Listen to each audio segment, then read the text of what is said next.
योगिनी एकादशी व्रत कथा। जय श्री हरि। आषाढ़ कृष्ण पक्ष की योगिनी एकादशी भगवान श्रीहरि विष्णु को समर्पित मानी जाती है। इस व्रत का वर्णन प्राचीन ग्रंथों में मिलता है।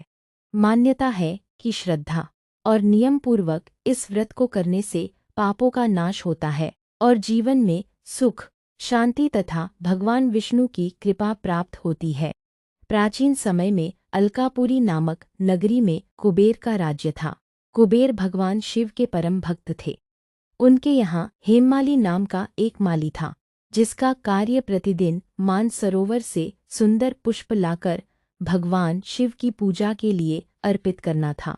हेममाली अपनी पत्नी विशालाक्षी से अत्यंत प्रेम करता था। एक दिन वह फूल लाने तो गया, लेकिन पत्नी के प्रेम में इतना मग्न हो गया कि समय पर भगवान शिव की पूजा के लिए फूल नहीं पहुंचा सका। पूजा में विलंब होने पर कुबेर को बहुत क्रोध आया। उन्होंने हेममाली को बुलाकर कारण पूछा। सत्य जानकर उन्होंने कहा, जिसने भगवान की सेवा में लापरवाही की है, उसे अपने कर्म का फल अवश्य मिलेगा। कुबेर ने हेममाली को शाप दिया कि वह कुष्ठ रोग से पीड़ित होकर स्वर्ग से पृथ्वी पर गिर पड़े। शाप मिलते ही उसका सुंदर शरीर रोगग्रस्त हो गया और वह घोर कष्ट झेलने लगा। भटकते भटकते एक दिन वह महान तपस्वी ऋषि मार्कंडेय के आश्रम पहुंचा। हेममाली ने विनम्रता से अपने पाप और दुख का कारण बताया और उनसे मुक्ति का उपाय पूछा।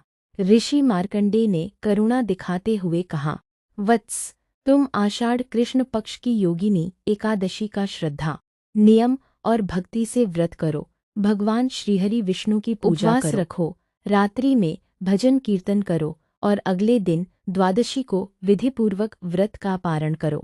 भगवान की कृपा से तुम्हारे सभी पाप नष्ट हो जाएंगे। आज्ञा का पालन किया। भगवान श्रीहरि विष्णु की पूजा करो, उपवास रखो, रात्रि में भजन कीर्तन करो और अगले दिन द्वादशी को विधिपूर्वक व्रत का पारण करो। भगवान की कृपा से तुम्हारे सभी पाप नष्ट हो जाएंगे।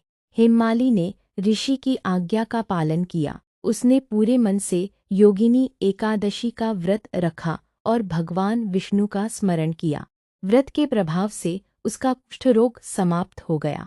उसे अपना दिव्य स्वरूप वापस मिल गया और वह पुनः सुखपूर्वक जीवन व्यतीत करने लगा।